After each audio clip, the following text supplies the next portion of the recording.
habilidoso, sensível, perfeccionista, fiel, dedicado, cuidadoso, criativo, eficiente. Este é o temperamento do melancólico.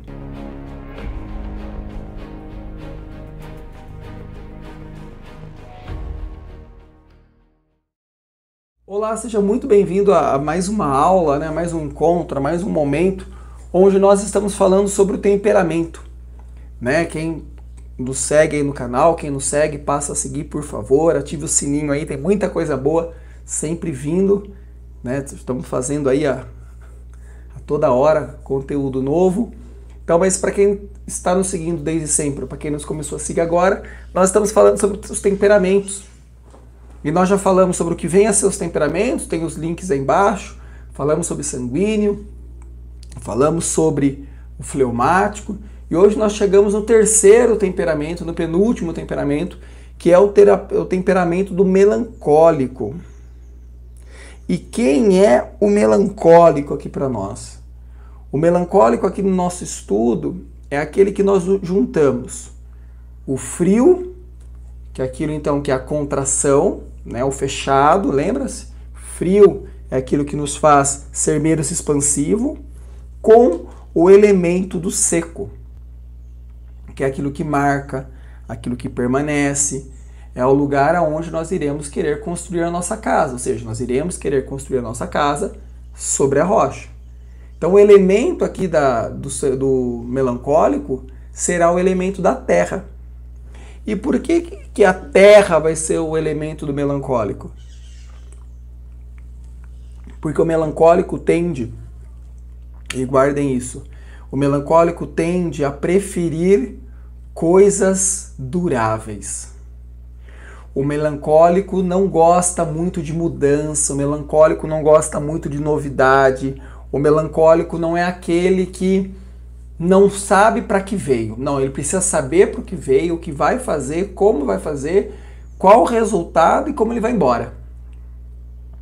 O melancólico é aquele que gosta da ordem, o melancólico é aquele que prefere a rotina, o melancólico é aquele que vai sempre, então eu vou acordar esse horário, e aí depois eu vou fazer isso, aí eu quero fazer mais isso e mais isso. Caso isso não esteja muito claro na cabeça do melancólico, ele vai sofrer. Se não tiver caminho para o melancólico, ele nem sai do lugar, imagina. É um desespero para ele. Vamos sair, vamos para lá. Não, para lá onde? O melancólico vai dizer. Para lá, não, mas o que a gente vai fazer lá? Como assim? Que roupa leva? Que roupa não leva? Que hora a gente volta? Então o melancólico ele pode ser muito positivo ou ele pode ser muito negativo, como a gente viu nos outros temperamentos. Ele pode ser muito positivo se ele se aproximar um pouco mais ali do elemento da umidade. Porque se você tem uma terra e essa terra é úmida, tudo que se joga ali frutifica. Solo bom é solo onde tem a quantidade certa de água e terra boa. E terra boa é terra com umidade. Esse é o lado positivo do melancólico. Se o melancólico souber lidar com o seu temperamento, né, equilibrar o seu temperamento, ele pode ser essa terra positiva de que aquilo que eu jogo frutifica, cresce, né, fica exuberante. Ou também, se eu não trabalho esse meu temperamento, se eu não luto contra as partes negativas desse meu temperamento, eu posso ser essa terra seca, extremamente sem vida, igual ao deserto, onde qualquer pessoa que chega próximo de mim sai pesada, sai cansada. Pessoas destemperamentadas, ou seja, melancólicos, imaturos, tendem a ser pessoas que quando você chega perto te cansam. Você sai cansado, porque é só problema, e só fala, e a vida é difícil, e as coisas não dão certo. Não, porque tem que fazer isso agora, tem que fazer isso agora, tem que fazer depois. Conhece gente assim? E ao ficar do lado a gente já cansa? Justamente porque tem essa carga de melancolia, assim, porque o melancólico tende a enxergar o problema. O melancólico, como está ali no elemento do frio, ele é mais reflexivo, né? Ele analisa mais as coisas. Então ele vê o problema, tá? Ele tem essa percepção que o sanguíneo não tem, talvez. Porque o sanguíneo está mais naquele oba-oba, naquela agitação toda, do elemento quente que é ele. E ele não consegue observar, refletir e analisar as coisas. Diferente ali do melancólico, que tende então a achar a vida de certa forma mais sofrida. E se ele não tomar cuidado com isso, ele cai numa desesperança também. E esse olhar que ele tem para com a vida, que é um olhar então mais pesado, mais duro até, se ele também não tomar um cuidado de entender que ali existe algo de esperançoso, ele sofre ainda mais do que ele já sofre. E um dos grandes problemas que o melancólico tem, e isso é importante para nós aqui, é que ele sempre vai olhar o problema a partir dele. Então alguma coisa não deu certo, eu sou o culpado. Não estão gostando de tal coisa, porque foi eu que fiz. São pessoas que tendem a cair numa vitimização com certa facilidade. De que tudo é comigo, tudo acontece do meu lado, né? São pessoas que, como estão no elemento da terra, tendem a marcar e ser facilmente marcada. Olhar para o melancólico é ver ali um vaso de porcelana.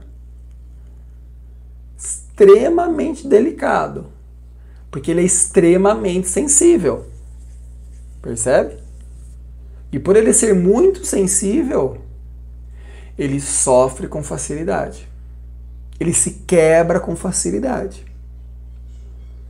Então, assim, se o melancólico não amadurecer, ele vai ser aquela pessoa que vai ser rancorosa, que vai ficar sofrendo por uma coisa que aconteceu há maior tempo, mas ele lembra, né? E não é só que ele lembra que alguém fez mal para ele ou que ele sofreu tal injúria.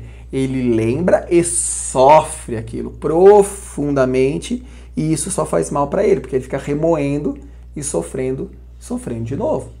Se eu tenho um melancólico imaturo, eu tendo a ter um melancólico extremamente materialista, ou seja, que olha o mundo só daqui, a partir daqui e aqui agora. E esse olhar que ele tem para o mundo material, que é o mundo que ele consegue enxergar, é um mundo de sofrimento, de dor, de tristeza, de acordar cedo e trabalhar, que a vida é difícil, que o dinheiro não dá, ai meu Deus, não sei o quê. O que o melancólico precisa sempre? O melancólico sempre precisa buscar virtudes. Principalmente a virtude de se entregar mais a Deus. A virtude de se colocar mais diante de Deus. De ter alguém em quem confiar. Alguns santos da Igreja Católica que foram melancólicos, que eu elenquei aqui para nós, São Bernardo, São Aloísio Gonzaga, Santa Teresinha de Lisieux. Todos esses santos são santos melancólicos, que são santos que precisam aprender, né? Que aprenderam por isso, que aprenderam que eles não podem viver na tristeza, que eles têm que buscar uma esperança, que eles têm que buscar uma felicidade. Porque os temperamentos melancólicos são temperamentos muito fechados. Veja, no fleumático ainda há um pouco de umidade. No temperamento do melancólico não há umidade, há secura e frieza. Então há um processo mesmo de introspecção, de rigidez, de timidez muito forte. Ao mesmo tempo, esse processo fechado faz com que ele seja criativo. Né? Porque ele está no processo de reflexão, ele é extremamente reflexivo. Né? Ele tende a olhar as coisas com um olhar calmo, né? Um olhar mais parado, detendo-se mais aos erros, às possibilidades e às dificuldades. Isso são, novamente, qualidades e dificuldades. O que você, como melancólico, tem que fazer? aprimorar essas dificuldades e potencializar as qualidades que você tem. Se eu tivesse que colocar um quadro de oposição aqui, eu diria que o melancólico está em oposição ao sanguíneo. Tudo que o sanguíneo é, o melancólico não vai ser. Mesma coisa quando quiser colocar um colérico e um fleumático, eles são opostos. Podem se relacionar? Podem, imagina.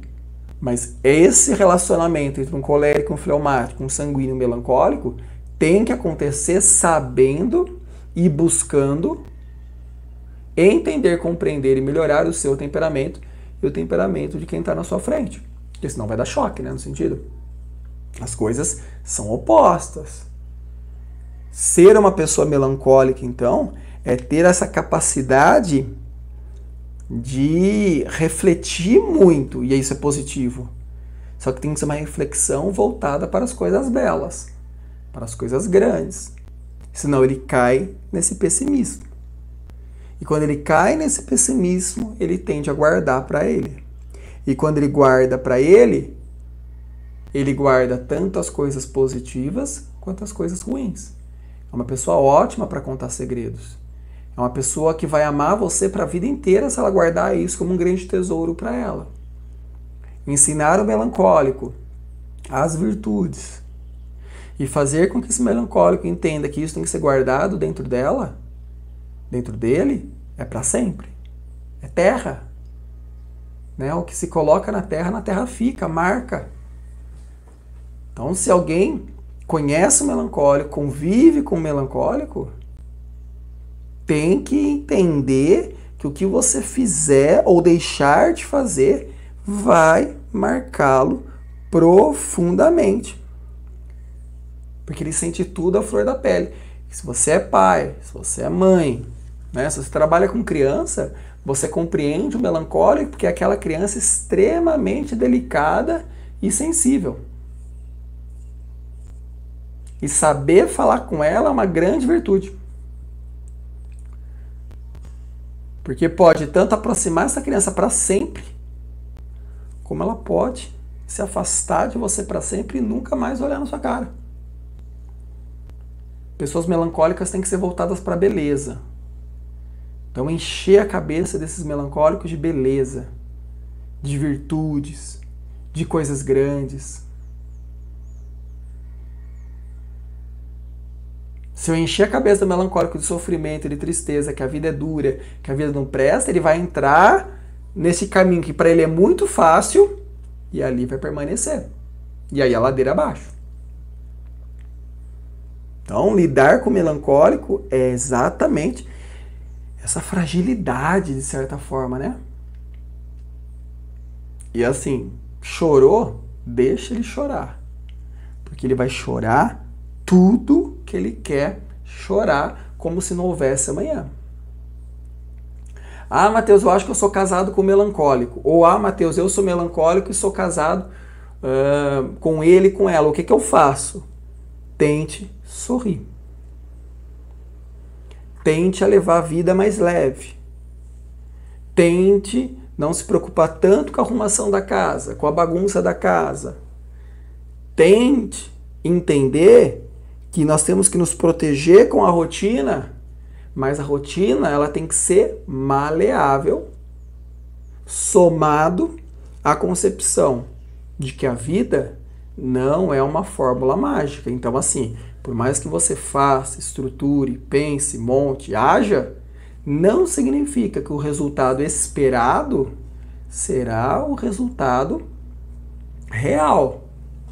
E não sendo o resultado real, você deve acolher isso, respirar fundo e seguir para frente. Senão você vai ser uma pessoa extremamente pesada, como a gente falou no comecinho aqui da nossa aula. Tome cuidado, melancólico. Muito cuidado. Para não se fechar muito em si, que é uma tendência sua. Que você pode acabar sozinho e para você tá tudo bem. Para você tá tudo bem. Só que imagine um relacionamento onde o parceiro e a parceira se fecha para si. Que relação vai ter? Então, pessoas melancólicas, lembrem disso. Vocês são excelentes para o trabalho, vocês são excelentes para a organização, vocês já são aqueles que já fazem lá um checklist, vocês já se organizam, já se programam, já falam, segunda fazemos isso, terça isso, quarta. Isso é ótimo, isso é pau para toda obra. Você trabalha muito bem, você trabalha com facilidade. Só que toma cuidado para você não querer fazer tudo sozinho. Ou melhor, tome cuidado para você esquecer que existem outras pessoas à sua volta que também precisam do seu olhar, do seu sorriso, do seu abraço. Eu anotei aqui, e eu acho importante a gente ter essa clareza, porque para um melancólico, isso é positivo, a profundidade deles é muito forte. Então são pessoas de humanas, são pessoas da filosofia, da psicologia, que vão querer, né, profundamente entender as coisas de maneira solitária. Para você, melancólico, vá atrás das virtudes. Vá atrás da temperança, vá atrás da prudência, vá atrás da justiça, vá atrás da coragem, ou vá atrás das grandes virtudes teologais, né, que para você talvez seja até melhor, né, da fé, da esperança e do amor. E se o melancólico entender fé, esperança e amor e guardar isso para si, ele será essa terra repleta de oportunidades de gerar inúmeros e inúmeros frutos. Se você é melancólico ou conhece um melancólico, deixa seu comentário aí. Manda para alguém que seja melancólico, né? Ou, melhor ainda, escreva aqui, não, Mateus, eu não sou melancólico, eu sou sanguíneo. Não, Mateus, eu sou colérico. Não, Mateus, eu entendo que eu sou fleumático. E assim a gente vai se entendendo melhor. E entendendo melhor, a gente passa a entender o outro melhor e, consequentemente, vivendo melhor. Um abraço, Deus abençoe.